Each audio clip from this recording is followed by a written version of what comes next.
베드로서를 해서 베드로전서를 한 걸 생각하면서 베드로서를 들어가겠습니다. 찬양을 하나 간단하게 듣고 시작을 하겠습니다.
지난 시간에 우리가 베드로전서를 공부를 했는데 이 찬송이 베드로전서를 딱 잘 정리해 준 찬송입니다. 어떻게 방금 찬송 우리가 볼 때 뭐가 영광이 된다고 그래요?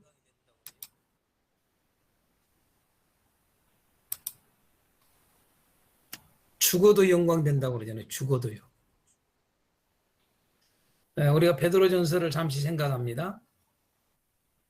고난이 영광이다.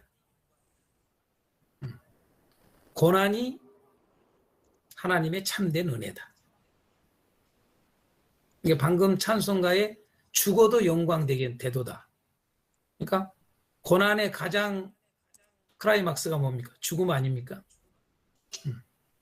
우리는 고난 당해도 나는 좋아. 나는 죽어도 좋아.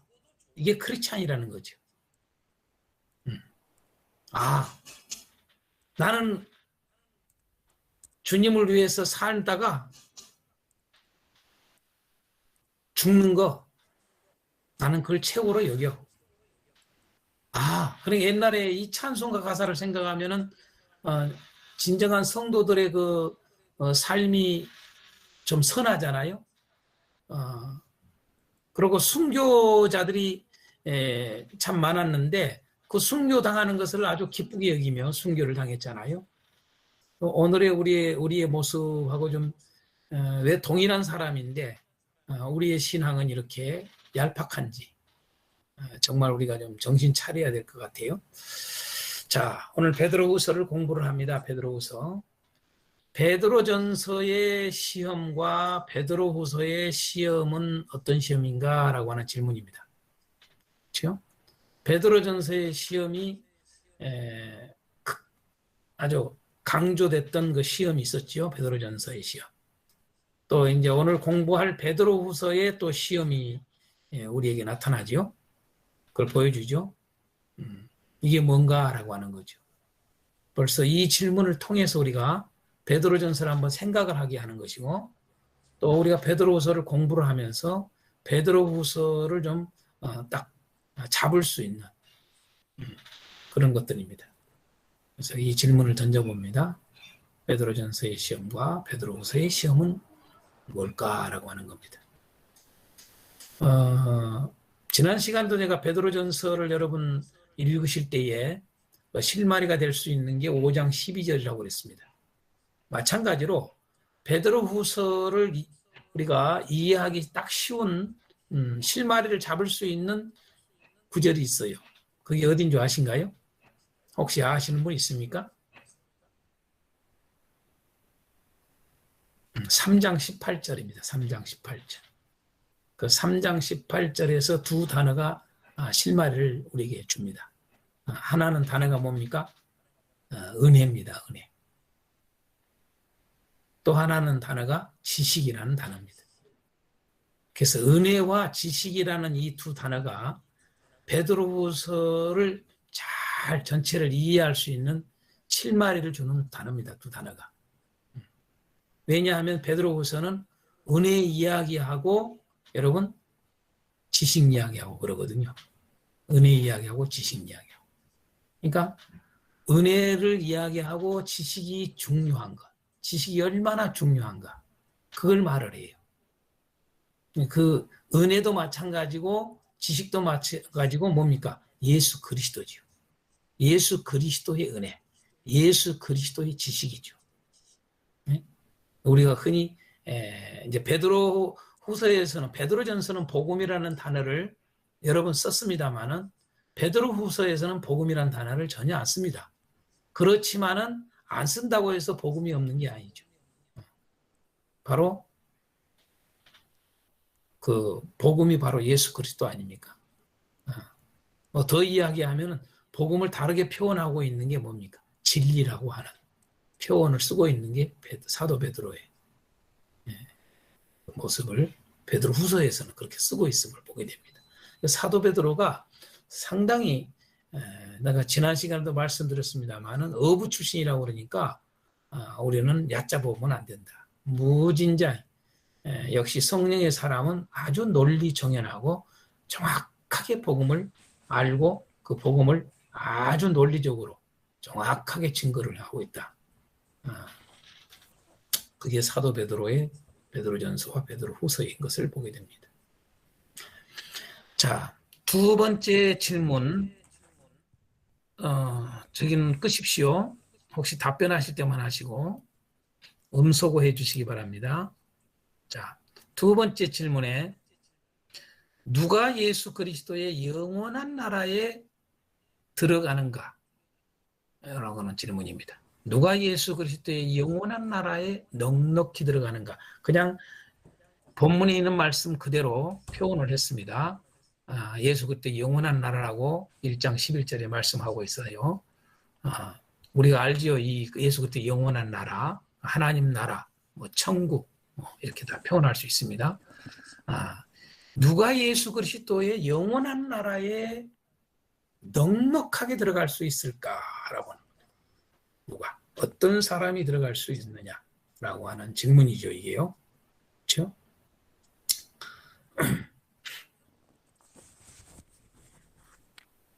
누가 이야기해 보실랍니까?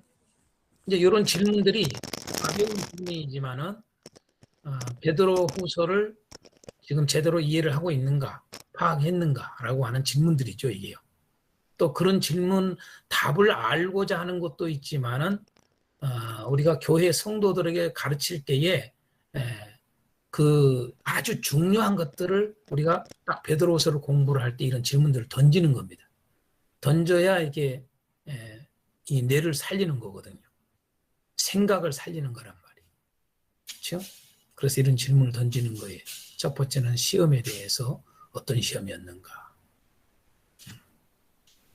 무진장이 중요하잖아요. 이 시험이요. 우리의 구원에 있어서. 자, 세 번째 질문에 제가 답은 지금 안 해줍니다. 지금 여러분들이 좀 생각을 해보십시오. 다 아시는 답은 다 아실 거예요. 안 해도 다 알 겁니다. 자, 세 번째, 거짓 가르침에 빠지지 않는 길은 뭘까라고 하는 겁니다. 거짓 가르침. 지금 현재 이 지식에 대한 부분이 아까 이야기했지 않습니까? 지식이 매우 중요하다고. 예수 그리스도의 지식. 그 예수 그리스도의 지식, 그걸 다른 말로 진리라고 그러지, 진리. 오늘 사도 베드로는 이 베드로서에서 예수 그리스도의 지식 또는 진리 또는 의의 도, 제가 더 아까 조금 더 짚는 거 가지고 다시 하겠습니다만은 그렇게 다 표현되어 있어요. 다양하게 이렇게 쓰고 있어요. 그것과 관련된 단어죠, 이게. 거짓 가르침이라는 게. 그렇죠? 예수 그리스도의 가르침이 아니라는 거죠. 잘못된 가르침이라는 거죠. 잘못된 가르침에 빠질 수 있다라고 하는 거. 사도 베드로 이거 경계하잖아요. 뭐 어떻게 경계합니까? 저 옛날 선지자 시대에 구약을 말하는 거죠. 선지자 시대에 거짓 선지자들이 많이 일어났지 않니? 그래서 하나님의 백성들을 많이 미혹에 빠지게 했지 않느냐? 응? 그런 것처럼 지금 이 시대도 현재 우리 교회들도 교회 공동체에도 거짓 선생들이 일어난다. 이 말이죠. 거짓 가르침이. 거짓 복음이 아닌데 복음인 것처럼 전하고 가르치는 자들이 교회 공동체 안에 들어온다는 거죠. 그러니까 우리가 쉽게 말하면 이거죠. 오늘날 표현하면은요. 사도 베드로 시대로 말하면은 거짓 선생이라고 써놨어요. 요즘으로 시대로 말하면 뭐예요? 거짓 목사지요. 거짓 사역자들. 가짜 목사. 복음을 잘못 가르치는 자들. 이거죠. 이런 자들이 교회 공동체 안에 들어와 온다는 사실을 지금 경계하잖아요. 이런 거짓 가르침에 빠지지 않는 길은 어떻게 해야만 될까라고 하는 거죠. 매우 이 중요한 것들을 사도 베드로는 이러한 질문을 던지고 있는 거예요.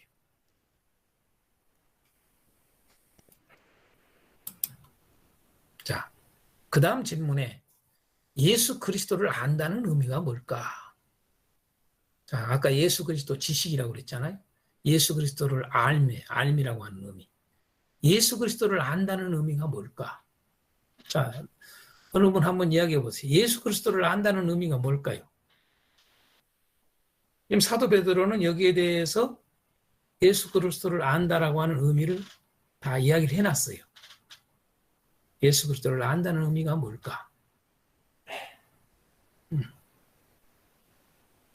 이 질문은요, 무진장히 중요한 질문인데, 오늘 우리가 교회를 향해서 여러분 예수님을 압니까? 라고 하는 질문을 던져봐야 돼요. 예수님을 압니까? 여러분 복음을 압니까? 복음을 잘 모르는 것 같아요. 현대 교회가. 예수님을 잘 모르는 것 같아요. 오늘 사도 베드로에 의하면은 정확하게 사도 베드로는 이 베드로후서에서 예수님을 모르면 멸망이다. 딱 한마디로 그렇게 해놓죠. 예수님을 모르면 영원한 심판이다. 그렇게 되어 있습니다. 여러분요. 예수를 아는 게 중요하지요. 예수 그리스도를 안다는 의미가 뭐냐 이거예요. 뭐라고 생각합니까, 여러분 혹시? 예수 그리스도를 안다는 의미. 자, 이건 제가 여러분하고 좀 나누고 싶어요. 예수 그리스도를 안다는 의미가 뭘까? 여러분 예수 그리스도를 아십니까? 라고 오늘 교회를 향해서 질문한 거예요. 질문해 보는 거예요. 여러분들이. 왜? 막연히 알아요. 예수 그리스도를. 아, 그냥 구원자요. 이런 아주 초보적인 이야기를 한단 말이에요. 응? 핵심을 몰라요. 핵심을. 예수 그리스도를 안다는 의미가 뭐냐? 뭘까요? 예수 그리스도를 안다, 이코로. 여러분, 의예요, 의. 의. 근데 예수님을 안다고 이야기하는데 의가 없어요. 예수님을 안다고 그러는데 의에 관심이 없어요. 그런데 교회가 그렇죠. 기가 막힌 일이에요, 우리가요. 예수 그리스도를 안다. 여러분, 사도 베드로는 베드로후서 딱 들어가자마자부터 출발에 여러분 의를 언급을 해요. 그렇죠? 1장 1절 2절 들어가면서 바로 그냥 의를 언급을 해요. 의를요. 여러분, 벌써 그냥 우리는 이 첫 마디 들어가는 부분을 읽을 때 벌써 여러분 베드로후서가 어떤 의도로 말하고자 하는 것을 벌써 감이 와야 돼요. 1절에 표현하기를 예수 그리스도의 종이며 사도인 시몬 베드로는 우리 하나님과 구주 예수 그리스도의 의를 힘입어라고 말을 해요. 의를 힘입어 동일하게 보배로운 믿음을 우리와 함께 받은 자들에게 편지한다. 여러분 희한하지요? 독특하단 말이에요. 의를 강조를 해요. 예. 예수 그리스도를 믿음으로 의롭게 됐다 이 말이거든요. 지금 현재 의롭게 됐다. 이게 의를 강조하는 거예요. 여러분. 예수 그리스도를 안다라고 하는 의미는 무진장이 여러분 단순하면서도 정확한 게 뭐냐면 의예요. 의. 의가 있다. 이게 예수를 아는 거예요. 의가 있다. 의 가운데 산다. 이런 말들이에요, 여러분. 그게 예수 그리스도를 아는 거예요. 또 다른 말로 뭘까요, 여러분? 또 다른 말로 사랑이에요, 사랑. 그러니까 의와 사랑 이게 떨어질 수가 없는 거예요, 사랑. 그래서 여러분 믿음에서부터 시작을 해서 믿음에서 덕을, 덕에서 지식을, 지식에서 절제를, 절제에서 인내를, 인내에서 경건을, 경건에서 형제우애를, 형제우애에서 사랑을 더하라. 이 말을 하고 있는 이유를 알아야 돼요. 이게 예수님을 아는 것과 관련된 표현이에요. 지금 현재 이야기가요. 그래서 마지막 뭐예요? 사랑이에요, 사랑. 그게 예수 그리스도를 아는 거예요. 자, 의, 사랑. 아, 이거 중요한 단어입니다. 그러니까 사랑이라는 걸 말을 하는데 의가 빠져버린다? 의와 관심이 없다? 의에 대해서 아무 생각 없다? 그냥 사랑만 한다? 그건 사랑이 아니에요. 네? 아, 매우 중요합니다. 의와 사랑은요. 그러니까 의와 사랑은 하나예요, 하나. 또 다른 표현을 써요. 예수 그리스도를 안다는 의미. 뭔지 아세요? 자, 의. 자, 사랑. 또 다른 단어가 뭘까요, 여러분? 베드로후서에서 다 나옵니다. 이게. 중요한 단어예요. 경건이라는 단어예요. 경건. 이게 핵심된 단어들이 얘기예요. 의, 사랑, 경건. 예. 그러니까 의, 경건 이코르예요. 사랑, 경건 이코르예요. 사랑, 의, 이코르예요. 그게 예수를 아는 거예요. 이게 복음의 핵심들이에요. 복음의 핵심. 이게 바로 복음의 핵심이라고요. 우리는 복음 이야기하는데 복음을 모르는 것 같아요. 현대교회가. 복음 이야기하는데 이런 것에는 없어요. 이 핵심이 없어요. 껍데기들만 가지고 복음이라고 그래요. 그리고 복음 안에 있다고 착각을 해요. 현대교회가. 그러니 여러분요, 거짓 선생한테 그냥 넘어가는 거예요. 왜? 옳은지 그런지 모르잖아요.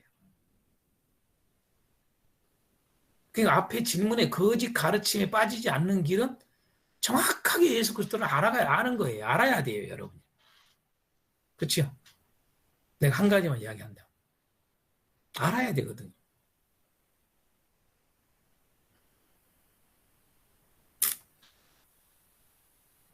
그래서 여기서 나오는 또 예수 그리스도를 안다라고 하는 의미에 사실 뭐예요? 연결되어 있는 게 생명이라는 거예요.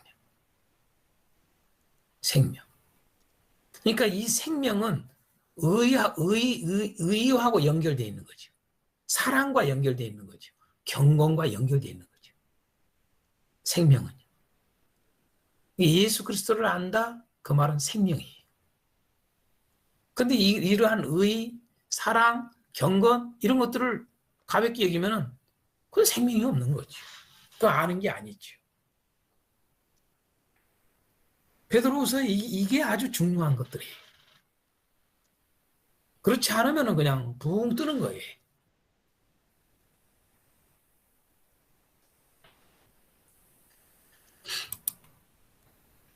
자, 아주 쉬운 질문이죠. 왜 노아 시대의 노아 식구를 제외한 모든 사람들이 심판받았을까? 지금 현재 베드로후서에 다 이런 부분들이 다 나오죠. 왜 노아 시대의 노아 식구를 제외한 모든 사람들이 심판을 받았을까? 너무 간단하죠. 노아 외의 모든 사람들이 심판받은 이유 뭡니까? 의롭지 않아서예요. 아주 간단해요. 의롭지 않아서. 그렇게 말하고 있는 거예요, 지금 베드로후서가. 의롭지 않아서. 또 다른 말로 뭐라고요? 경건하지 않아서. 네. 그래서 심판을 받은 거예요. 뒤집어서 말하면 노아 식구 8명은 심판을 받지 않고 모든 인류가 다 심판을 받았는데 유일하게 그 시대에 노아 식구 8명만 구원받은 것은 의로워서. 그러니까 베드로후서가 베드로전서하고 연결돼 있어요. 이 사상들이 그대로 연결돼 있어요.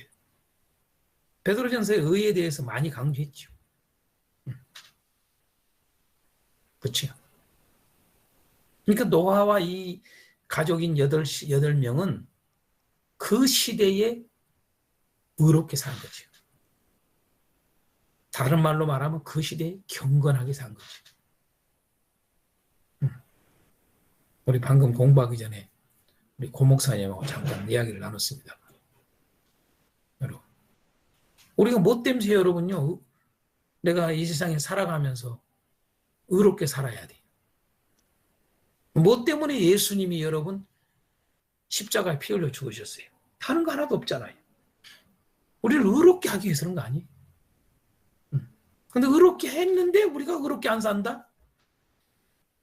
오늘 말씀에 여러분이 의롭게라는 표현도 쓰고 있고 여러분 1장 3절 이런 말씀이잖아요. 그의 신기한 능력으로 예수님의 그 능력이죠. 예수님의 그 신기한 능력이 우리에게 어떻게 나타나요? 생명을 줬다. 또요. 경건에 속한 모든 것을 우리에게 줬다. 놀랍죠? 예수님이 십자가에서 피 흘려 죽어주심으로 우리에게 어떤 능력이 부여되느냐? 복음의 능력이에요. 이 복음은 여러분 신기한 능력이에요. 우리에게 생명이 주어져 버린 거예요. 또 다른 말로 우리에게 경건에 속한 모든 것이 우리에게 주어진 거예요. 경건하지 않았던 우리들이 이제까지 예수를 알기 전에는 예수님을 믿기 전에는 경건하지 않았던 우리들이 경건한 자로 여러분요 만들어졌다. 이 말이에요. 경건한 자로 새로워졌다. 의로운 자로 새로워졌다. 생명이 주어졌다. 같은 말이 이렇게 연결 쓰잖아요, 지금. 그렇죠?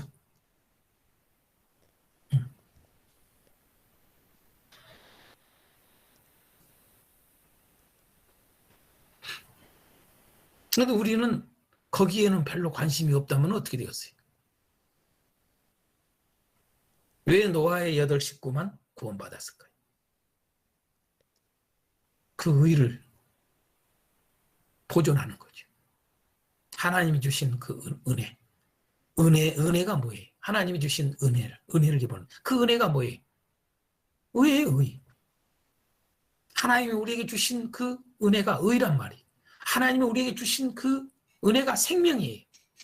하나님을 늘 하나님을 부르고 짓고 하나님을 구하고 하나님을 찾을 수 있는 이 생명의 관계. 여러분 요한일서 공부할 때 또 5장에 나옵니다만 그런 부분이 생명이 있다라는 증거 중에 하나 핵심을 이야기하는데 그게 뭐예요? 기도해서 기도 응답이 있다는 거예요. 기도를 해서 응답이 있다는 거예요. 그게 지금 내가 생명이 있다라고 하는 증거라는 거죠.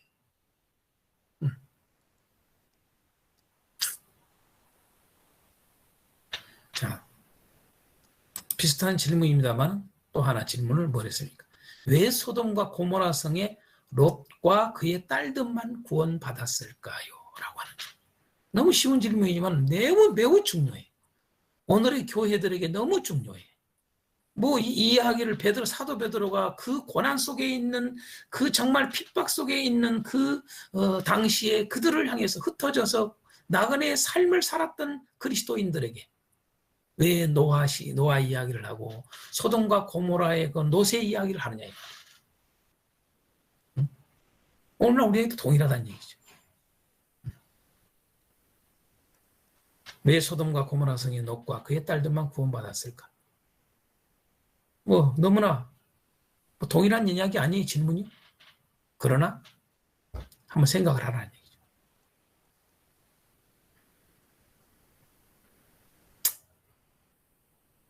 여기서 한번 생각할 게 하나 있잖아요. 잘하는 대로. 자, 노아의 식구는 다 구원을 받았어. 근데 노세 식구는 다 구원을 못 받아. 우리가 알다시피 노세 아내와 그의 두 사이는 구원을 못 받아요. 바로 그 이유가 뭐예요? 의롭지 않아서. 그렇죠.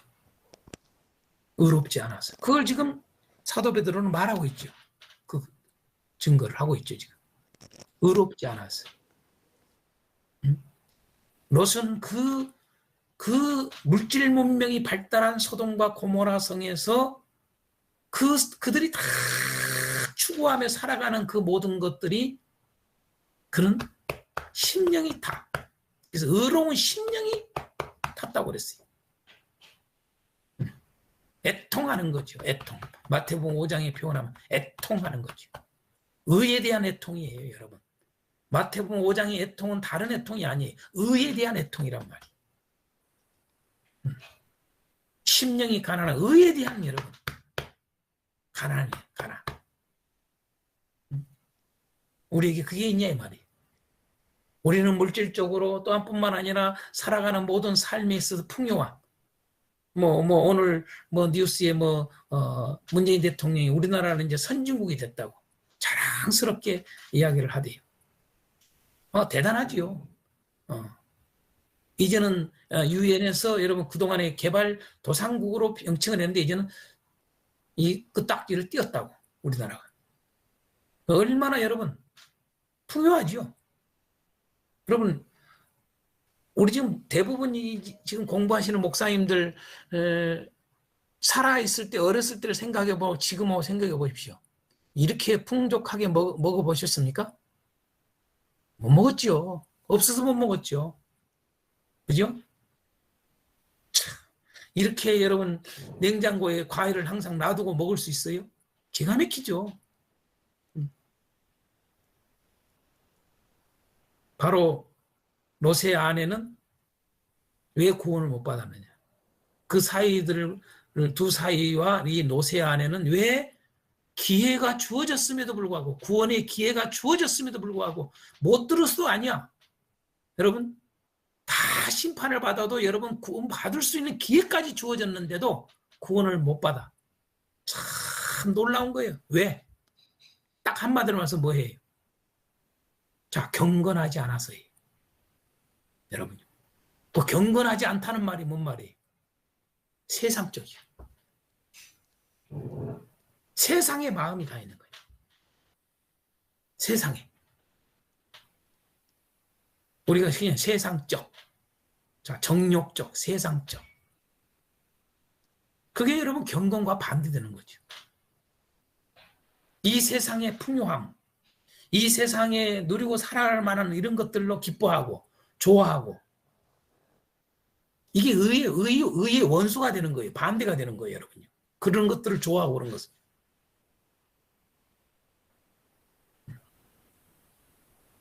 우리가 이제 베드로후서 끝나면은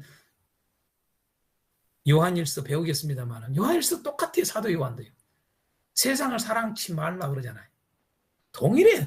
누구든 어느 사도든 바울이든 베드로든 요한이든. 왜? 이게 예수님의 가르침입니까?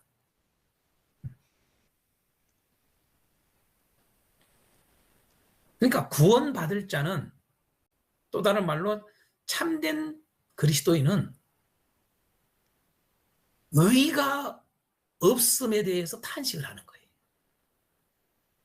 의가. 오늘날 자신뿐만 아니라 우리 교회 공동체가 의가 없다면 그게 내가 견딜 수가 없는 것이 돼야 돼. 이 땅이, 이 세상이, 이 대한민국이 의가 없어져. 그럼 그거 견딜 수가 없어야 돼. 야, 경제가 발달하고 먹고 살만하고 모든 게 풍요하고 그게 하나도 나에게 오질 않는 거예요. 그게 여러분 구원받을 자의 기본적으로 가지고 있는 정신이죠. 이 크리스찬 스피릿. 그걸 우리에게 알게 하는 거죠. 롯과 그의 딸들만 구원받은 이야기가.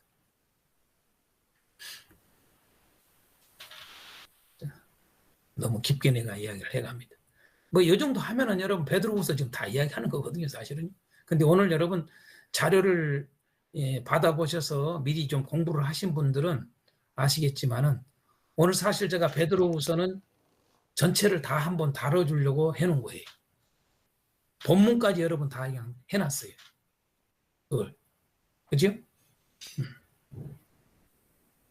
여러분 이 베드로후서를 가지고 오늘 공부한 자료 가지고 최소한 뭐 여러분요 한 6, 7번 정도는 설교를 할 것 자료들이 다 지금 여러분에게 주어진 거예요. 한꺼번에 싹 하려고 그러지 말고요. 딱딱. 이 질문 가지고 한번 설교하는 거예요. 나누는 거예요. 네? 이렇게 차근차근. 그러고 이제 또 그다음 이렇게 하셔야 돼요.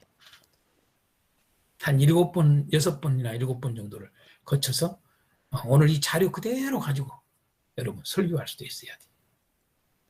뵙겠습니다.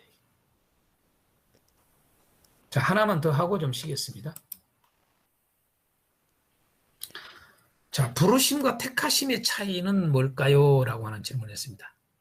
오늘 1장 10절에 보면은 여러분요, 부르심과 택하심을 굳게 하라 그랬어요. 그죠? 너희는 더욱 힘써 너희 부르심과 택하심을 굳게 하라. 너희가 이것을 행한즉 언제든지 실족하지 아니하리라. 실족은 멸망일로 가는 거죠. 그죠? 그러니까 부르심과 택하심을 굳게 하라는데 여러분 부르심과 택하심이 뭐냐 이거예요. 왜 부르심이 또 택하심이 있고 뭐 같은 거 아니요? 여러분? 그래서 이것을 아주 잘 성경에 우리가 부르심과 택하심을 오해하는 경우들이 많아요. 여러분? 특히 이 칼빈주의 예정론을 배우신 분들은 부르심과 택하심이 여러분 하나 안에 그냥 들어가 버려요. 그래서 성경에서 부르심과 택하심을 지금 현재 왜 사도 베드로는 부르심과 택하심을 두 가지를 이야기를 했을까? 이것은 여러분요. 예수님에게 가르침 받는 것이 들어있었기 때문에 이걸 하는 거예요. 그러면 예수님이 부르심과 택하심을 이야기했는가 안 했는가? 그게 마태복음 22장 1절에서 14절에 아주 잘 설명되어 있어요. 한번 보겠습니다. 마태복음 22장.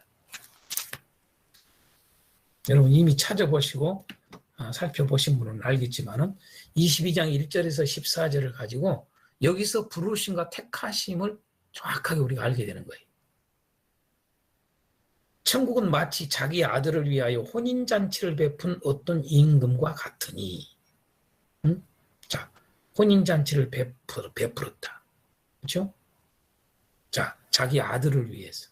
자, 예수님이죠? 비유를 쓴 거죠? 아버지, 하나님께서, 그렇죠? 혼인잔치를 베풀었다. 여러분, 이게 천국잔치죠. 그렇죠? 자기 아들과 짝을 맺어줄 짝. 그죠? 신부론이죠? 그런데 이렇게 나오죠. 잔치를 베풀고 어떻게 했느냐. 자, 부르심부터 나와요. 부르심이라는 게 뭡니까? 청하는 거지요. 자, 이 청하는 내용을 이렇게 해요. 그 종들을 보내어 청한 사람들을 혼인잔치에 오라 했다. 근데 오기 싫어했다. 또다시 다른 종들을 보내서 청한 사람들에게 또 말을 했다. 또 말을 해서, 야, 준비가 다 됐다. 소와 살찐 짐승 잡고 모든 것을 다 갖추었다. 어서 오시오. 라고 또 청했다. 그런데 그들이 어떻게 되느냐? 돌아보지도 않았다. 한 사람은 자기 밭으로 가버리고 한 사람은 자기 사업하러 가버리고 그 남은 자들은 이렇게 초청을 하는 종들을 잡아서 모욕하고 죽였다. 이런 일이 벌어졌다. 임금이 노해서 군대를 보내요. 그 살인한 자들을 진멸하고 그 동네를 불살아버리고 이에 종들에게 이르되 혼인잔치는 되었으나 청한 사람들이 합당하지 아니하니 내거리 길로 가라. 자, 이 앞에서 이야기는 이 비유는 지금 이스라엘 백성들을 말하는 거죠. 그렇죠? 이스라엘 백성들은 이미 청함받은 자들이에요. 그런데 뭐예요? 안 오는 거야. 하나같이 다 사양하고 안 와. 이 핑계대고 저 핑계대고 나 바빠. 나 밭에 일이 있어. 나 지금 사업이 바빠. 다 이게 뭐예요?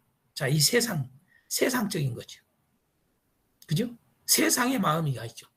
그러니까 임금의 혼인잔치는 관심이 없어. 임금의 잔치자리에는 관심이 없어. 세상의 것들에 관심이 더 있어. 그래서 안 와. 나 못 와. 바빠. 이런 거 하면은 청했는데도 오지 않는 이 악한 자들이 있어요. 아주 더 악한 자들이. 뭐예요? 세상의 종들을 갖다가 모욕하고 핍박하고 죽이잖아요. 그러니까 어떻게 돼요? 이제는 청함이 부르심이 어디로 가요? 내거리로 가잖아요. 내거리로. 9절에 내거리 길에 가서 그러잖아요. 여러분 왜 내거리로 갔을까요? 여러분 왜 내거리라고 해놨을까요? 삼거리도 아니고 왜 내거리일까요? 내거리 사람이 많아서 그랬을까요? 무슨 의도가 있는 거죠. 여러분 동서남북이에요. 동서남북. 뭐예요? 모든 이방인들을 다 하는 말을 지어죠. 앞에는 이스라엘. 이제는 온 세상의 모든 사람들을 다 초청한다는 얘기죠. 응? 그게 내거리 길이에요. 또 표현하기를 뭐라고 그래요? 선한 자나 악한 자라고 그러잖아요. 만나는 대로 오라고 그랬다 이거죠.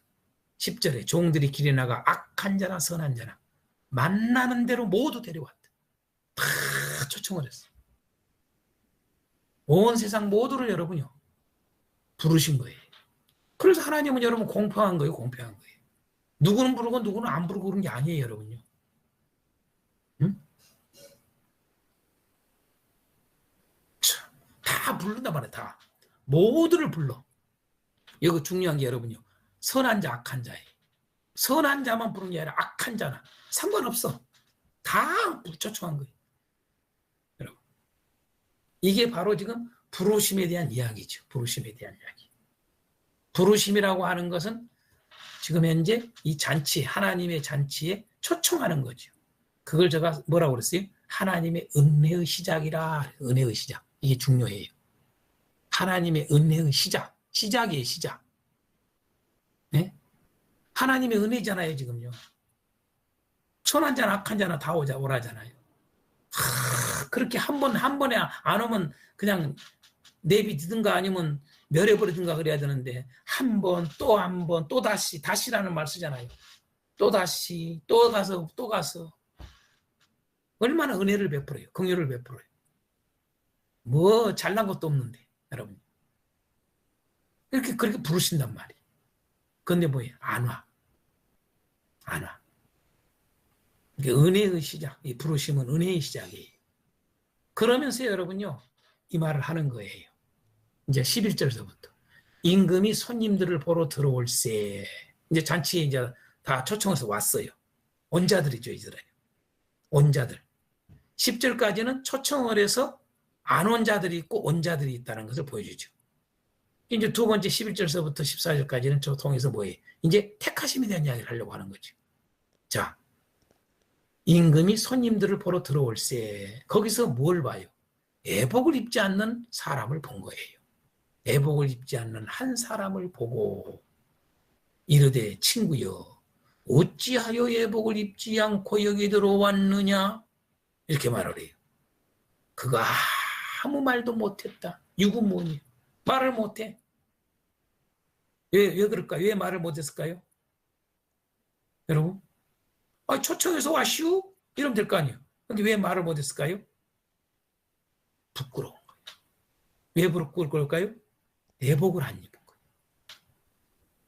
애복. 이게 택하심의 아주 핵심된 이야기예요. 여러분.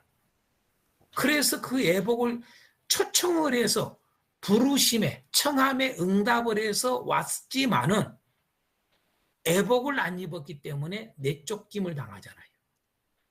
13절 임금이 사환들에게 말하기를 명령하기를 그 손발을 묶어서 바깥 어두운 데 내던지라. 거기서 슬피 울며 이를 갈게 되리라. 영원한 심판이에요. 여러분. 그러면서 하는 말씀 예수님이 청함을 받은 자는 많되 한번 우리 다 같이 해봅니다. 청함을 받은 자는 많되 택함을 입은 자는 적으니라. 매우 중요한 말씀을 예수님이 하세요. 여러분, 부르심을 받는 자는 많아. 이렇게. 그렇지만은 택함을 입은 자는 적다. 여러분, 무진장이 중요한 이야기예요.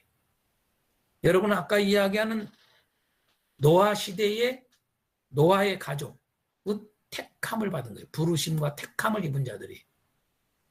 여러분. 또 소돔 고모라의 롯과 그의 두 딸은 여러분 부르심과 택함을 입은 거예요. 그러나 노아 시대에 청함까지 받아서 저기 했지만은 어떻게 돼요?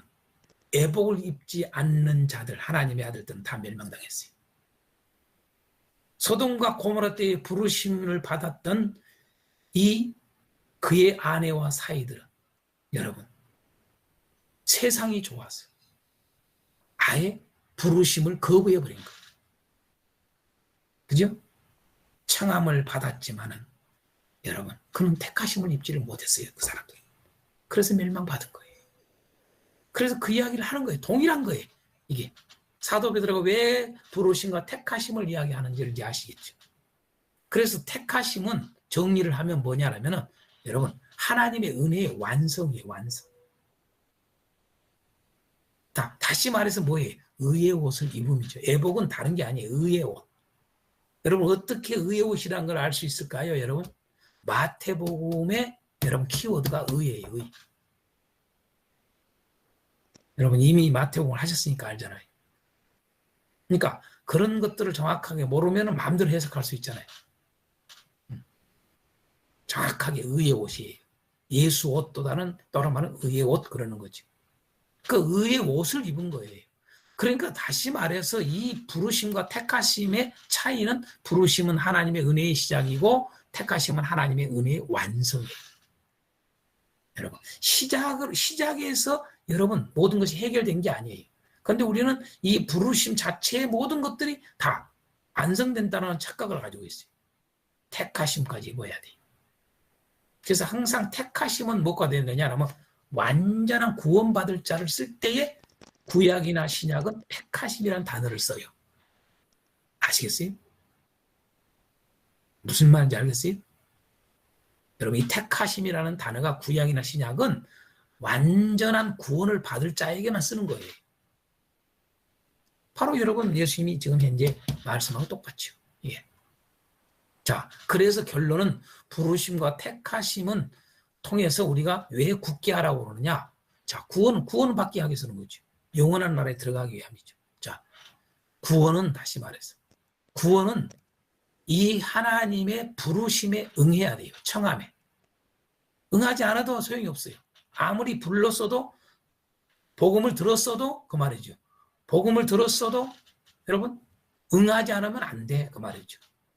응해야 돼요. 초청을 했으니까 와야지요. 그렇죠? 그런데 문제는 거기서 끝난 게 아니라는 거죠.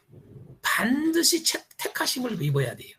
부르심에만 응할 게 아니라 택하심에 합당해야 돼요. 바로 다시 말해서 택하심을 뭐예요? 지켜야 하는 거예요. 의의 옷을 입는 걸 지켜야 돼요. 의의 옷을 늘 입고 있어야 되는 거예요. 그죠? 부르심을 입었지만 의의 옷을 입지 않았다면 안 되는 거죠.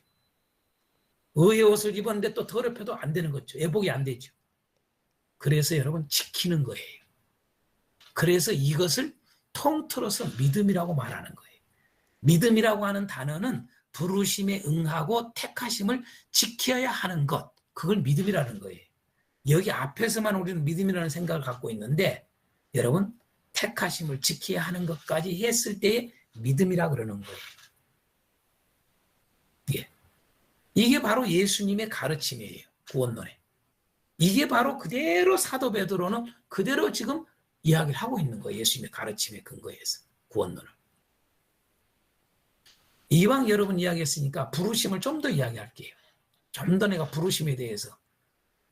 부르심이라고 하는 것은 여러분 출발이라고 그랬잖아요. 자, 우리가 믿음의 출발에 부르심에 아주 중요한 게 있어요. 부르심이라고 하는 것에는 구체적으로 이야기하면 여러분 창세기 12장을 여러분 믿음의 조상 아브라함을 생각해 보세요. 부르시잖아요, 하나님. 그죠? 불러. 자, 그 부르심을 잘 보세요. 부르실 때 두 가지를 딱 요구를 해요, 하나님. 하나가 뭐예요? 떠나야 돼, 떠나야 돼. 떠나라. 그러고 뭐예요? 가라 해요. 지시할 땅으로 가라. 안 보여줘. 안 보여준다고. 요거야, 저리 가. 이게 아니라고 말이죠. 앞으로 보여줄 거야. 그래서 히브리서 우리가 공부를 했지만은 믿음장이라고 하는 12장, 11장, 여러분 1절에 뭐라고 그래요? 믿음은 보이지 않는 것. 실상, 증거. 그잖아요? 그러니까 보이는 걸 가지고 믿어라 하는 게 아니라 안 보여. 그래서 이 부르심에서 아주 중요한 것은 두 가지예요. 떠나라가 돼야 돼요.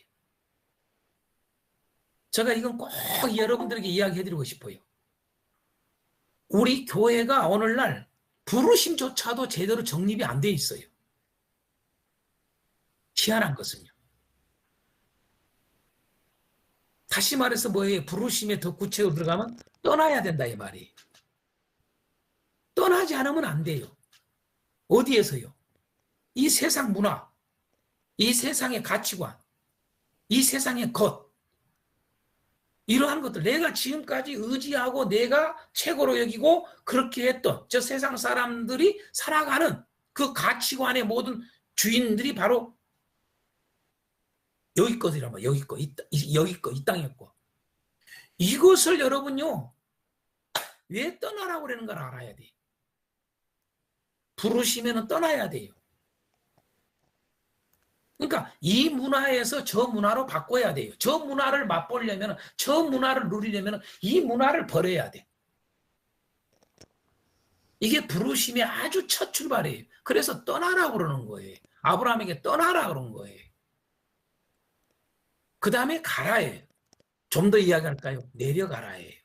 여러분 창세기를 공부하신 분들은 유튜브를 보신 분은 이런 거 다 나오는데 내가 다 이야기했어요. 중요한 단어가 12장에 여러분 이 부르심에서 뭐예요? 떠나라. 그 다음에 내려가다. 내려가다라고 한다. 떠나다라는 단어와 내려가다는 단어. 왜 애굽까지 내려가냐 이 말이에요. 점점 남방으로 내려가서 저 애굽까지 내려가. 애굽에 내려간다는 게 뭐예요? 죽음이 죽음. 여러분, 하나님의 새로운 영원한 곳을 들어가도록 부르시는 것은 여러분 이러한 것들에 대해서 완전히 떠나고 내가 죽어야 돼요. 그런 것들에 대해서 죽어야 돼요. 죽지 않는데 어떻게 여러분요 믿음이 있어요? 그건 가짜지요.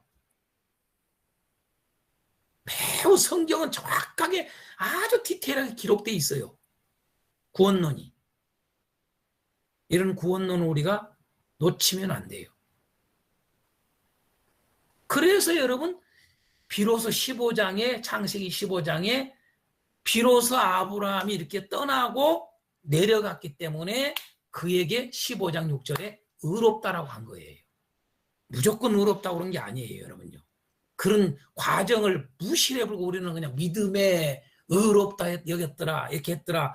이 말을 여러분요, 가볍게 여겨요. 그 믿음에가 뭐예요? 바로 부르심의 응답이에요. 그 부르심의 응답이 뭐예요? 딱 두 가지로. 떠나고 내려갔다. 아멘요. 오늘날 우리 교인들에게 이것이 돼 있는가를 여러분 점검하셔야 돼요. 제가 놀랍게는요, 목사님들이 이 출발도 안 되는 사람들이 많아요. 떠나지도 못하고 내려가지도 않은 사람이 많아요. 그러니까 여러분요, 그 목회가 어떠겠어요? 무엇을 가르치겠어요? 무슨 설교를 하겠어요? 그리고 자기는 의롭다고 생각을 해요. 여러분, 의로움은 그냥 오는 게 아니에요. 제가 믿음에 대해서 디테일하게 가르치는 게 여러분에게 성경이 그렇게 말하고 있다 이거죠. 그러고 나서 여러분 딱 요구하는 게 17장에 가서 창세기 뭐예요? 온전하라고 그래요. 여러분, 그런 단어가 괜히 있는 게 아니요. 여러분, 다시 말해서 행해서 하나님 앞에 행이 완전하라 이 말을 써요. 여러분, 이건 지키는 거예요. 이게 택하심과 관련되어 있는 거예요. 지키는 거예요. 그래서 여러분, 아브라함은 지켜요. 이 택하심에 합당하게 해요. 여러분, 그 의로움을 여러분 지킨다 그 말이에요. 여러분. 그래서 준행했다 그 말이에요. 그래서 22장에 가서 내가 이제야 나를 경외하는 줄 안다. 네가 내 말을 준행했다. 이 말이 중요한 거예요, 여러분. 창세기 22장에 가서. 그래서 여러분 한마디로 말해서 믿음을 정리를 한다면은 믿음이라는 것은 첫째로 복음을 듣고, 자, 부르심이라죠. 복음을 듣고 그 말이. 부르심을 입는다 이 말 같은 말이. 복음을 듣고 뭐 했다? 떠나고. 그 다음 단계가 뭐예요? 내려가고. 죽어야 돼, 여러분요, 자기가. 예수님만 여러분요. 여러분, 예수님은요, 하나님의 말씀을 듣고 떠났어요. 내가 아주 이치 있게 알려줄게요. 예수님을 잘 보세요. 예수님이 우리 구원론의 모델입니다. 예수님이 하시는 그대로가 우리의 구원이에요. 우리 구원의 길을 가는 거예요. 그러니까 여러분, 예수님이 내가 길이다 그런 거예요. 내가 한 것처럼 따라가 해 그대로. 오늘 여러분 베드로후서에 도라고 그래요. 의의 도. 여러분요. 예? 2장에 나와요. 의의 도라는 말이. 여러분. 자, 그러니까 예수님이 어떻게 하느냐? 하나님의 말씀, 부르심, 다시 말해서 하나님의 말씀을 듣고 우리가 복음을 듣고 일치해요. 뭐예요? 떠났어요. 아버지를 떠나잖아요. 아버지를 떠나. 그죠? 아버지를 떠났단 말이에요. 창세기 2장의 말씀대로 여러분요. 아담이 떠나. 부모를 떠나서 아내와 하나가 되잖아요. 그죠? 떠나. 그 다음에 뭐예요? 여러분, 저 하늘에서 여기로 떠나왔잖아요. 그래서 내려온 거 아니에요? 근데 어디까지 내려가요? 십자가의 죽기까지 내려가 보잖아요. 내려가고, 여러분, 지키잖아요. 예수님이 그대로 했어요. 하나님 말씀을 듣고 떠나고 내려가고 지켰다. 그게 믿음의 여러분, 이게 라인이에요, 라인. 그걸 믿음이라고 그러는 거예요. 오늘 우리가 뭐예요? 예수 믿음, 예수 믿음. 예수 믿음을 가져야죠. 다른 믿음이 아니라. 여러분 저 불교가 믿는 믿음을 가진 게 아니고 이슬람이 가지는 믿음을 가지면 다 그것도 믿음이라고 그래요. 그들의 믿음을 가지면 안 되고 예수 믿음을 가져야 돼요. 예수님이 뭐예요? 믿음이 뭐예요? 복음을 듣고. 복음은 뭐예요? 이거 다 떠나게.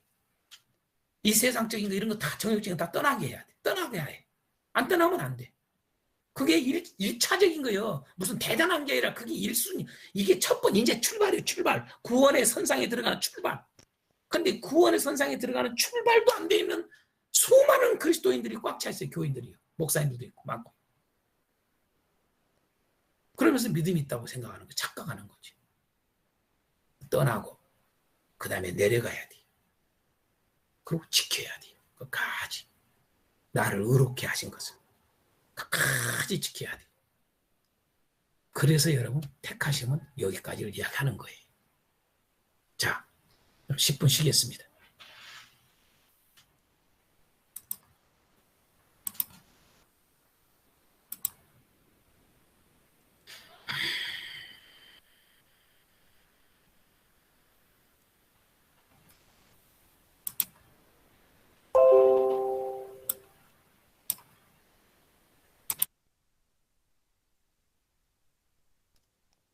(5분만) 쉬겠습니다. 시작을 하렵니다.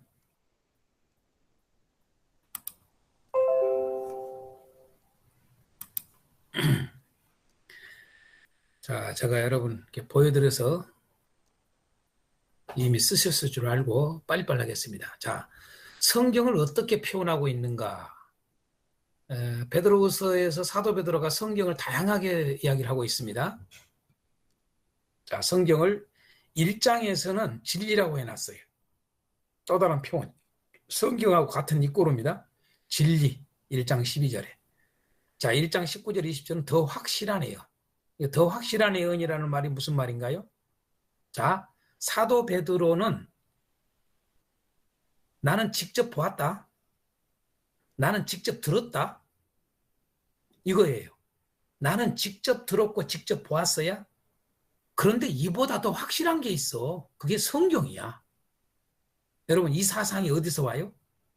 예수님에게서 배웠단 말이에요. 사도 베드로가. 성경이 얼마나 중요한 걸 알게 된 거예요. 네?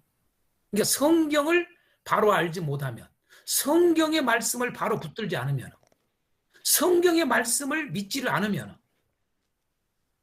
하나님이 엄청난 기적을 보이고 다 보여주고 음성을 들려도 소용이 없다는 거예요. 그걸 알게 된 거예요. 사도 베드로가. 지금도 마찬가지예요. 오늘날 교인들이 여러분 뭘 보고 뭘 듣는 것을 여러분 거기에 치우쳐서 신앙생활하는 교회나 성도들이 꽤 상당히 많습니다. 위험합니다. 매우 위험합니다. 그건 성경이 말을 하고 있어요. 성경이 더 확실한 거야. 그러니까 한마디로 말해서 사도 베드로는 지금 현재 뭘 말을 해요? 이 고난 속에 있는 이 그리스도인들을 향해서, 교회를 향해서 뭘 말을 해요? 성경 붙들어, 이 말이거든요. 사실은요. 성경 붙들어. 에? 성경을 붙들어. 성경을 알기를 힘써. 이야기예요. 사실은 여러분요. 아주 단순해요. 알고 보면요. 더 확실한 예언. 이렇게 말하고 성경을요. 21절에서는 성령의 감동하심을 받은 사람들이 하나님께 받아 말한 것. 그게 성경이야. 이렇게 다양하게 여러분 성경을 표현하고 있어요. 그냥 성경이라고 그래도 되는데 성경이라고 하는 의미를 다양하게 여러분 이 짧은 책에 이렇게 하고 있다는 사실 여러분 잘 눈여겨봐야 돼요. 2장에서도 또 성경을 어떻게 표현해요? 2장 이제 진리의 도라고 그래요. 여러분 2장 15절에서 바른 길이라고 그래요. 여러분 21절에서 의의 도라고 그래요. 여러분 성경은 여러분 진리를 가르치는 거예요. 바른 길을 가게 하는 거예요. 성경은 여러분 의의 도를 여러분 도예요. 3장에서 성경을 어떻게 표현했어요? 3장 2절에 거룩한 선지자들의 말씀. 구약이죠. 그게 성경이야. 자, 브라스. 주께서 사도들로 말미암아 명령하신 것. 신약은 사도들을 통해서 기록된 것. 구약은 선지자들을 통해서 기록된 것. 모세부터가 다 여러분 선지자예요. 크게 여러분, 크게 말하면 선지자예요. 다윗도 선지자예요. 아셨죠? 다 선지자예요, 여러분. 이게 뭐 선지서만 선지자가 쓴 게 아니고요, 사실은요. 그래서 거룩한 선지자들의 말씀, 구약을 말하는 것이고 3장 2절에 또 신약 사도들을 통해서 쓴 것, 성경. 주께서 사도들로 말미 명령하신 것, 성경이야. 3장 9절은 주의 약속. 성경을 이렇게 다양하게 쓰고 있어요. 자, 넘어갑니다. 왜 성경과 성경 해석의 중요성을 말할까? 사도 베드로는 이 베드로후서에서 성경이 얼마나 중요한지, 또 중요한 게 뭐냐? 성경 해석이 얼마나 중요한지. 성경이 얼마나 중요하다? 여러분 직접 여러분 예수님을 보고, 여러분 예수님의 말씀을, 음성을 듣고 하나님의 그 보여주신 것도 직접 자기가 다 봤어. 그걸 지금 이야기하잖아요. 다 봤다? 나 다 봤어야? 나는 봤어야 치니? 나는 직접 봤어야? 나는 직접 들었어야? 어? 내가 그 꾸며는 말이 아니야? 내가 내 개인적으로 막 만들어서 말하는 게 아니야? 어? 나 보고 다 들었어? 그런데 이보다 더 확실한 게 있다? 성경이야, 성경. 성경이 얼마나 중요한 줄 알아? 예수를 안다. 그 말은 뭐 예수를 알기 힘써야 돼. 이 말이 뭐야? 성경을 알기 힘써야 돼. 니코르. 여러분들 성경을 알기를, 예수님을 알기를 힘써야 되는데, 그래야 구원받아. 구원에 지장이 없어. 예수님을 알기를, 여러분 고난 속에 있지, 너무 힘들지, 고통 속에 있지, 더 성경을 알기를 힘써야 돼. 그렇게 성경을 강조해요, 여러분. 응? 그러면서 거기에서 멈추지 않고 뭐라고 그래? 성경 알기를 힘써야 되는데, 여기서 중요한 게 아는 데 있어서 해석론을 딱 이야기하는 거예요. 성경 해석이 또 매우 중요해. 성경 해석 잘못 알아서 지옥 간다? 여러분 이렇게 이야기하는 거예요. 성경을 알기를 힘쓰지 않아서 지옥 가고, 성경을 해석을 잘못해서 지옥 간다? 아주 쉬운 말로 말하면 직설적으로 이 말이에요. 이게 베드로후서가 말하는 거예요. 그래서 가운데다가 뭘 넣어놨어요? 거짓 선생들에 대해서 쫙 2장 전체를 해놓은 거예요. 결론은 왜 2장을 가운데다 넣어놨어요? 여러분요, 성경을 잘못 가르쳐. 네? 성경을 잘못 가르친다고. 복음을 잘못 가르친다고. 진리를 잘못 가르친단 말이에요. 성경을, 이 사람들의 특징은 성경을 중시 안 여겨, 별로. 여러분, 목사님들 중에 성경을 중시 안 여기서, 여러분들은 여러분 오늘 이렇게, 우리 지금 키워드 공부하는 목사님들은 성경을 중시 여기는 분들이에요. 근데 목사님들이 100%다 모든 온 세상의 목사님들이 다 성경을 중시 여기는 게 아니에요. 여러분 잘 알다시피. 성경을 아주, 여러분요, 무슨, 다른 것보다 덜 중요히 여기에요. 목사님들 중에. 그런 목사님이 꽤 많습니다. 성경도 중요해요. 성경 해석도 중요해요. 이걸 말하고 있어요. 왜 그러냐? 크게 둘로. 여러분, 제가 1장 19절에서 21절 근거를 하고 3장 2절과 16절을 이야기를 했어요. 1장 19절에서 21절 여러분 읽어봤을 줄 알고 내가 안 읽겠어요. 네, 이미 읽어봤을 거예요. 자, 뭐예요? 첫째로 신자라도 거짓 선생에게 미혹될 수 있기 때문에 성경이 중요하고 성경 해석이 중요하다는 거예요. 성경 해석을 바르게 해야 된다는 거죠. 신자라도, 예수님을 믿는다 해도, 교회를 다녀도 거짓 선생에게 미혹될 수 있다라고 하는 것을 여러분 무진자인 성경 경계예요. 사도 베드로만 그런 게 아니에요. 구약부터 신약 전체가 여러분 경계해요. 거짓 가르침에 대해서. 사도 바울도 거짓 가르침도 끊임없이 경계했어요. 자, 사도 베드로도 거짓 가르침에서 여러분 이렇게 강조해요. 여러분 유다서도 그래요. 사도 요한도 여러분 요한 1, 2, 3, 4 다 이야기해요. 여러분 요한계시록까지. 거짓 가르침이 여러분요 만연을 해요. 교회 안에. 응? 왜?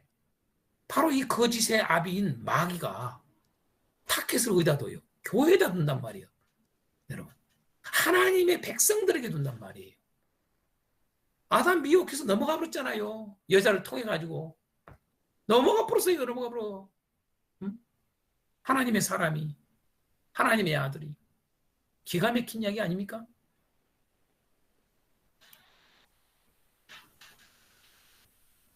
우리가 욥기서를 보면 여러분 사탄 보세요. 어떻게 하나님 앞에, 그러니까 하나님이 그 고난을, 그런 것들을 여러분 주었기 때문에 지금 그러는 거죠. 참 놀라워요. 우리 고린도서 이미 배웠습니다만 하나님은 여러분 이 미혹할 자를 하나님이 다 이렇게 두신 것은 여러분 멸망할 자를 다 여러분 미혹에 빠지게 해서 멸망시키려고 하는 거예요. 그러니까 이 말은 뒤집어서 말하면 참, 진리, 진짜를 소중히 여기느냐 안 여기느냐, 이 사람만 구원받는다는 걸 우리가 알려주는 거예요. 여러분. 그래서 신자라도 거짓 선생이 미혹될 수 있기 때문에 성경하고 성경 해석의 중요성을 말하고 있는 거죠. 또 하나는 뭐예요? 기독교인이랄지라도 뭐 같은 말인데 무식함과 굳세지 못함으로 멸망할 수 있다는 사실을 3장에서 말하고 있어요. 여러분요. 교회를 다녀도요. 무식하면은 여러분요. 멸망할 수 있어요. 여러분 알아도요. 굳세지 못해도 멸망할 수 있어요. 이렇게 중시 여기고 있어요. 여러분. 그래서 성경이 중요한 거예요. 여러분 성경을 늘 소중히 여기고 첫째로 여긴 사람들은 여러분 흔들리질 않아요. 내 간증이 내 간증. 34년의 내 간증이에요. 내가요. 요동치 않아요. 성경을 중시 여기고 성경 해석을 바르게 딱 할 줄 알면은 여러분요. 여러분 바르게 알고 굳세요. 굳세. 흔들리질 않아. 어떤 상황이 와도요. 요지부동이에요. 응? 그래서 성경과 성경 해석을 매우 중요하다는 것을 사도 베드로는 지금 말하고 있어요. 여러분. 아주 중요한 이야기입니다. 신자라도 거짓 선생이 미학될 수 있다. 여러분 신자라도 무식함과 굳세지 못함으로 멸망할 수 있다. 여러분 꼭 우리는 잊지 말아야 돼요. 자, 사도 베드로가 경계하라는 이단은 뭘까? 자, 사도 베드로가예요. 사도 베드로가 지금 현재 이단을 이야기하죠. 경계하라고 하는 이단을 2장에 해놨잖아요. 그죠? 그 이단. 크게 둘로 우리가 볼 수 있어요. 정리하자면. 하나는 첫째가 뭐예요? 이 이단의 특징이 쾌락주의예요. 쾌락주의 가르침이라고요. 본인들도 쾌락주의고 다시 말해서 육체의 정욕의 삶을 살아요. 육체. 영의 삶을 사는 게 아니라 육체의 삶을 산다고요. 이미 베드로전서에 이미 4장, 5장 이렇게 4장에 와서 이렇게 다 이것 언급했어요, 여러분. 육체와 영과. 왜 노아 시대에 그런 이야기를 했느냐? 그 영들에게 왜 복음이 전파됐다는 이야기를 하느냐? 이야기했죠, 여러분요. 그들이 왜 여러분 노아 시대에 하나님의 아들들이 여러분 많았는데 멸망했어요, 다. 노아 식구 외에는 다 멸망해버렸어요. 하나님의 아들들까지도. 왜 그래요? 육체 정욕의 삶을 살았으니까. 육체가 됨이라 똑같아요. 그때나 항상 똑같은 거예요. 언제나 이 시대도. 이 시대도 어떤 가르침을 가르치느냐. 무진장히 여러분 잘 경계해야 돼요. 육체의 정욕의 삶. 여러분 육체의 정욕의 삶. 또 다른 말하면 세상에서 누리고 복받고 살아가라고 하는 이런 가르침들. 이건 다 이단이에요. 이단적 사상입니다. 사도 베드로 지금 경계하라는 이단이 바로 이거예요. 쾌락주의적 가르침을 하는 거죠. 곧 육체의 정욕의 삶을 살게 하는 거죠. 또 하나의 이단적인 경계하라는 이단이 바로 어떤 사상이냐면 잘못된 종말론이에요. 3장에 나오죠. 잘못된 종말론. 다시 말해서 예수 재림, 잘못된 예수 재림이에요. 이게 뭐예요? 주의 약속은 더딘 것이 아니라 오래 참으사 다 회개하게 된다 이 말하는 거예요. 여러분 왜 이 사람들이 예수님 안 오셔? 이제 재림 안 하셔? 천지가 없어지지 않아. 이 잘못된 종말론이에요. 그죠?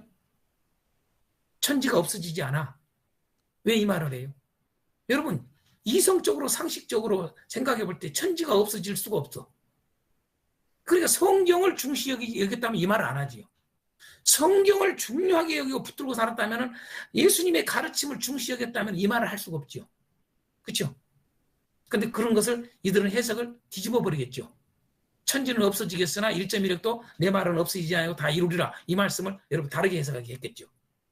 그죠? 아니면 그 말씀을 갖다가 잊어버렸겠죠. 그래서 잘못된 종말로 빠지는 거예요. 성경을 중시 안 여기니까. 성경의 말씀을, 예수님의 그 말씀을 그걸 기억하고 있지 않으니까. 그걸 알지 못하니까. 그래서 잘못된 종말로 가는 거예요.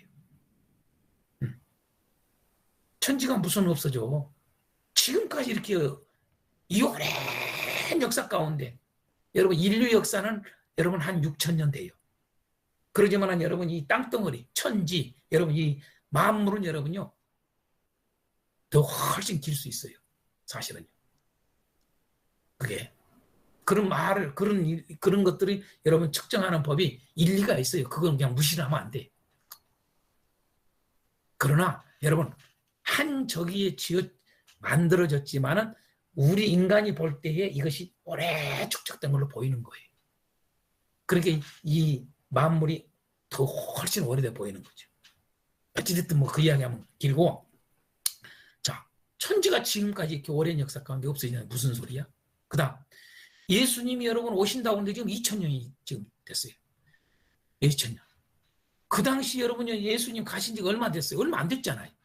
얼마 안 됐는데도 여러분 예수님 재림, 아이고 더디 와 안 오셔? 뭐 이렇게 이런 식으로 여러분 잘못 가르친단 말이죠. 예수님 아직 오시려면 멀요. 이런 가르침들이 다 이단적 가르침이라고요. 여러분. 왜 예수님이 재림 곧 오신다고 그랬는데 지금 2000년이 우리는 지금 2000년이 돼버렸어요.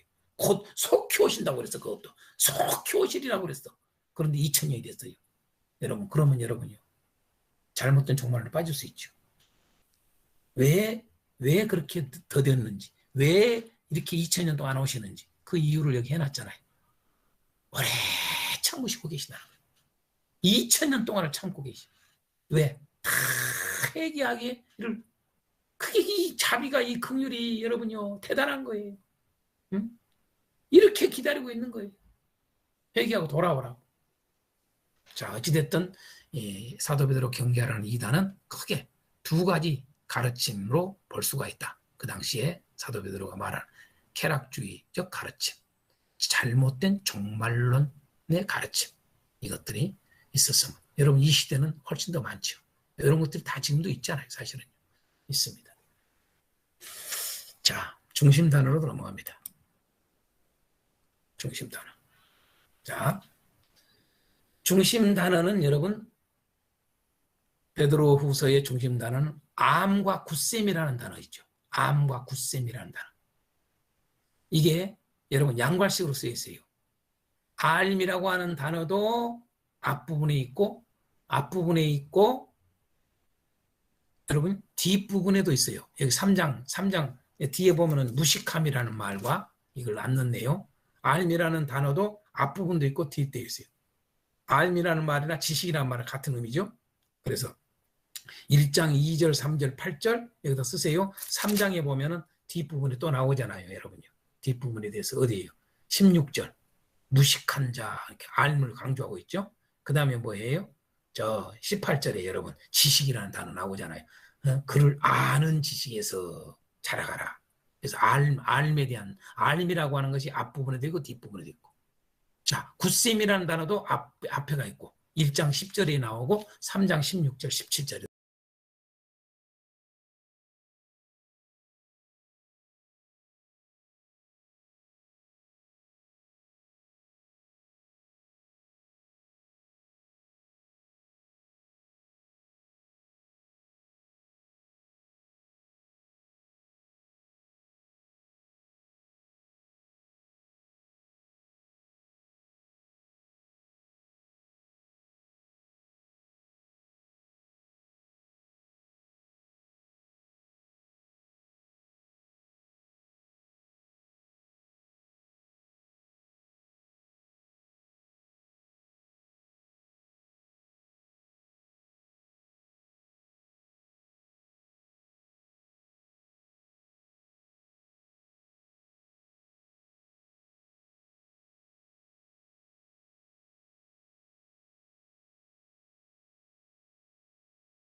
나오고. 그래서 암과 굳셈이 여러분 키워드예요. 암과 굳셈. 한번 따라서 합시다. 예수 그리스도를 알아라. 그 알매 굳세라. 요거예요, 요거. 그게 구원론이에요, 이게. 암과 굳셈이 매우 중요하다는 것을 말하고 있는 거예요. 여러분. 다시 말해서 지식이야기예요, 지식. 그래서 지식이라는 단어도 3번 나와요. 또 지식이라는 이 암과 관련돼서 쓴 단어가 뭐예요? 기억이라는 단어를 쓰죠. 6번 나옵니다, 여러분. 이건요. 기억. 그렇죠? 기억이라는 건 지식과 관련어란 말이에요. 자, 좀 더 이야기할게요. 자, 지식, 암과 연결돼 있고 기억, 굳셈과 관련돼 있어요. 기억이 돼야 여러분 굳세요. 알았어도 여러분요 기억을 하고 있지 않으면은 하나님 말씀을 진리를 기억하고 있지 않으면은 여러분 무너져 버려요. 이해가 되죠? 그래서 여러분 이 지식과 기억이 매우 중요한 걸 사도 베드로가 이걸 경험을 한 거예요. 사실 자기가 얼마나 성경을 아는 게 중요하고 또한 그 성경의 말씀 하나님이 말씀한 걸 예수님이 말씀한 걸 그것을 아는 게 중요하고 그걸 기억하고 있는 게 얼마나 중요한가 사도 베드로가 생전에 예수님 생전에 가르칠 때 그걸 다 이게 깨달은 거예요. 그래서 자기도 지금 현재 죽기 전에 바로 유언과 같은 이 말씀에 여러분 이걸 말하고 마지막 죽는 거예요. 암과 굳셈이 중요하다. 구원은 여기에 달렸다. 몰라서 멸망한다. 알아도 굳세지 못해서 멸망한다. 여러분 그렇게 하고 마지막에 끝내잖아요. 그래서 다시 3장 18절에 여러분 예수 그리스도의 은혜와 그를 아는 지식에서 자라가라라고 또다시 강조하고 딱 끝내잖아요. 그렇게 중요해요. 자, 여기에 연결돼서 이 예수님을 안다라고 하는 것과 연결해서 여러분 그 외에 중요한 단어들이 의라는 단어가 매우 중요해요. 15번이나 나옵니다. 의라는 단어가. 15번. 자, 신성한 성품, 경건, 진리, 거룩 이게 다 의와 관련합니다. 여러분. 자, 의라는 거 매우 중요합니다. 알므로 여러분 의예요. 예수님을 알과 의는 연결되어 있어요. 자, 예수님을 아는 가운데서 흔들림 없이 끝까지 굳건하게 그 있는 게 그게 의가 끝까지 있는 걸 말하는 거예요. 이렇게 서로 연결되는 거 떨어질 수가 없는 거예요. 자, 성경이라는 단어가 여러분 애언, 성경 같은 말이에요. 여러분 여기서 애언은 성경을 말하고 있는 거예요. 우리가 뭐 그 어떤 애언 은사 해가지고 그런 애언이 아니고요. 성경을 말하고 있어요. 여러분 각 2에 그러니까 4번 쓰고 있는 거지요. 성경을. 자, 육체의 정욕, 무법한 자들 이것도 각각 2번씩 쓰죠. 육체의 무법한 자들이 다 멸망하잖아요. 무법한 자들이 뭐예요? 여러분 육체의 정욕과 연결돼 있죠. 뭐 더 이야기하면 여러분요 불경건, 불법을 행한 이게 다 나와요. 여러분 관련해가요. 다 연결되어 있습니다. 그건 제가 안 하고 그냥 해놨습니다. 자, 그 다음에 예수 그리스도의 영원한 나라, 그 다음에 주의 날 각 2번 써 있어요. 그러니까 지금 여기가 아닌 저 세상이 따로 있다는 거. 새로운 나라가 있다는 거. 이게 복음과 연결되어 있는 거죠. 이게. 그 날이 있다는 거죠. 그걸 주의 날이라고 그래요. 주의 날. 예수님이 재림을 이야기함도 되고 이 영원한 나라에 들어가게 되는 그 또 이야기가 되는 거죠. 자, 그래서 좀 더 이야기해서 멸망이라는 단어와 구원이라는 단어가 여러분 멸망은 20번 나오고 구원은 9번 나와요. 여러분요. 참 놀라운 것은 여러분요. 구원